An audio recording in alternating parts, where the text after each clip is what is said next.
So in my new rider class, they taught me to never touch the front brake in a corner, that you'll crash the motorcycle if you do that. Trail braking is a dangerous technique and it needs to be left for the track.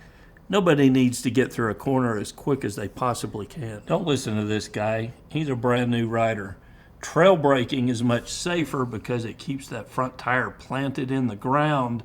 The new rider classes need to stop teaching that stuff because it's dangerous and it's causing people to crash out on the road.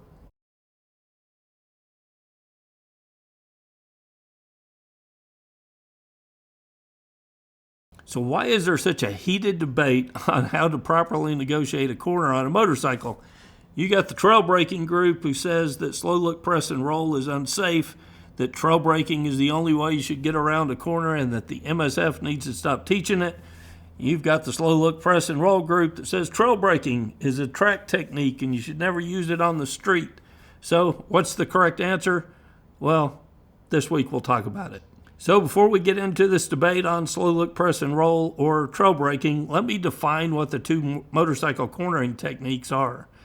First, you got slow look, press, and roll. New riders are taught that when they're approaching a corner, they first slow. So they do all of their slowing for the corner before they arrive at the corner and lean the motorcycle in. Then they're taught to look. They're taught to physically turn their head and look at the exit of the corner or through the corner. Next, there comes press. They press on the hand grip on the side of the handlebar for the intended turn. So a left turn, press left, right turn, press right. And then roll. New rider classes teach riders to smoothly roll on the throttle or maintain the throttle throughout the corner. That's slow look, press, and roll. It's emphasized when doing this technique not to brake in the corner. So if a rider is leaned over in the corner and they reach for the front brakes or activate the rear brakes, they lose points on the eval if they brake mid-corner. All of their braking should be done while the motorcycle is straight up and down before ever reaching the corner. Next, let's talk about trail braking. Trail braking is defined as a motorcycle riding technique. During trail braking, a rider still slows down prior to the corner with the front and rear brake, but as they approach the corner, they use the front brake with just a little bit of slight pressure and maintain pressure on that front brake all the way into about the apex of the corner. So they're getting to the point where they feel comfortable with their speed. They can see the exit of the corner. Then they release that front brake and gently roll back on the throttle to straighten the motorcycle up and exit the corner. So here are the primary differences in the two techniques. Using slow look, press, and roll, a rider does all of their slowing before the corner, then they're off of the brakes before the motorcycle ever leans in. Using trail braking, a rider does the majority of their slowing before the corner, but then they maintain a slight amount of pressure on the front brake into the corner at about the point of the apex. There are also differences of when a rider goes back to the throttle. For slow look, press, and roll, a rider is on or maintaining the throttle through the corner. So as soon as they release the brakes, they look, they press, they roll on the throttle throughout the corner. For trail braking, a rider does not go back to the throttle until they're comfortable with their speed and can see the exit of the corner about the point of the apex of that corner. So which technique is better and why? You know, there's a common phrase that we use on the forums all the time. I think it was started by one of the rider coaches who's a member and a frequent contributor. When answering questions like this, he often states with this phrase, "It depends." And I think that answer, "it depends," should start this discussion as well. You know, I had a conversation a few years ago with a very famous motorcycle instructor. I won't share his name here, but if I shared it, many of you would know who I was talking about. This is an instructor who's more track-oriented in his teaching, but he's a really smart guy when it comes to proper techniques, and I've learned a whole lot from him. He's written books, and he's led training programs that are on a national basis. So I was listening to a seminar that he gave at the International Motorcycle Show on trail braking. He made some excellent points, and when the seminar was over, and he was just over standing by himself, I approached him, I introduced myself, told him I was a riding instructor, and I wanted to know his opinion on trail braking for new riders, what he thought about that. His response was, you know, it's no problem. Riders come to train with me one-on-one all the time. sometimes brand new riders, and we always start with trail braking. I never teach slow look, press, and roll. So we talked for a bit longer, and I appreciated his advice, but as I left, I had a brochure in my hand from his training program. I noticed something that stood out.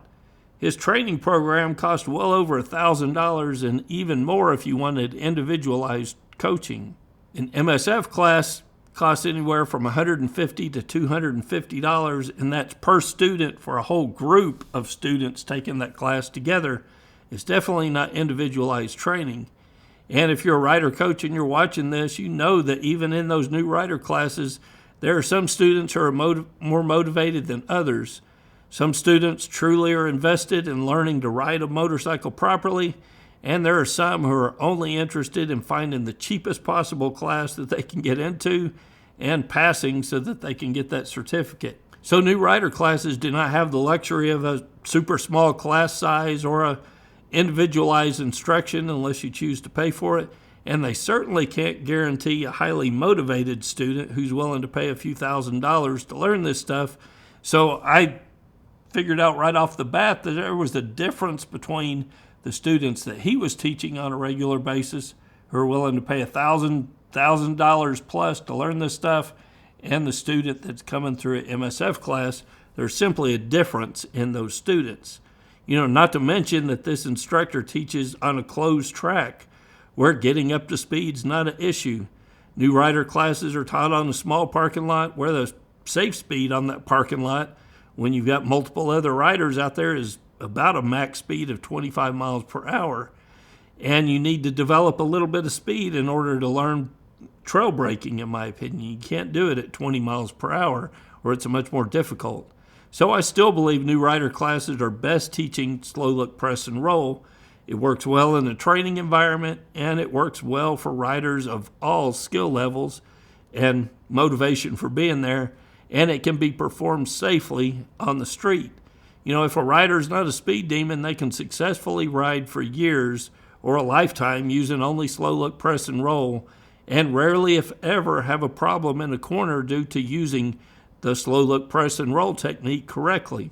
But I do admit that slow look, press, and roll is not perfect. It has some deficiencies that trail braking kind of helps fix. While not a perfect analogy, slow look, press, and roll is kind of like training wheels on a bicycle.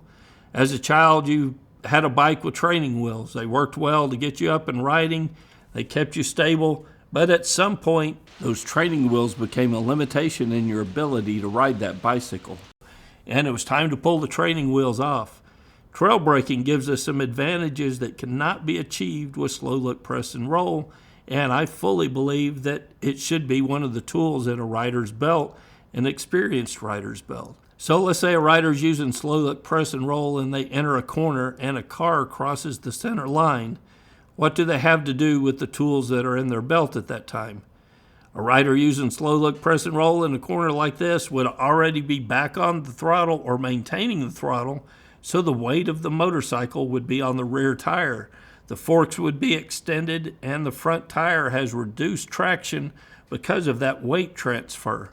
Exactly when they need it, that front tire is lightened up because they're maintaining or they're gently rolling on the throttle. The bike is not in optimal position in order to have the maximum amount of traction on that front tire. A rider using trail braking is still gently on that front brake, and the front tire is more firmly planted into the pavement.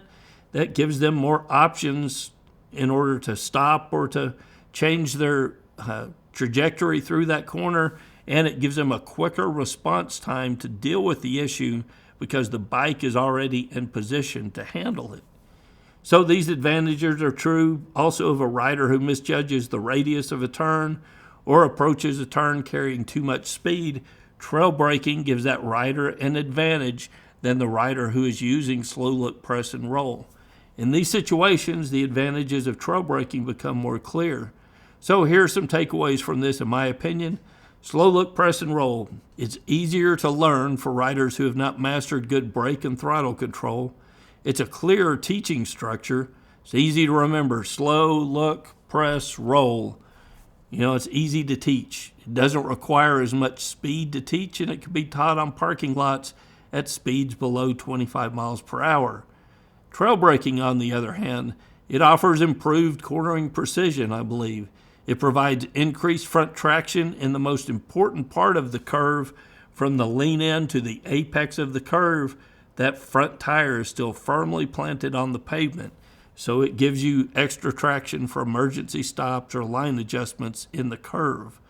So when it comes to this debate of which is better, at least for me, my answer is still, it depends. I still think slow look, press, and roll is the best technique to teach new riders within the confines of what's available to teach them in a new rider class. But trail braking has some real-world advantages, and I do believe that riders should eventually remove the training wheels and graduate to this more advanced technique. And I'd love to hear your thoughts on this subject. To continue this conversation, leave a comment below. And until next week, guys, it's Kevin with MCrider, and I'll see you on the road. See that video on the left over there? Click on it. I'll show you the highlights from my road trip that I recently took to the Twisted Sisters in Central Texas, sponsored by my friends at Dairyland Insurance.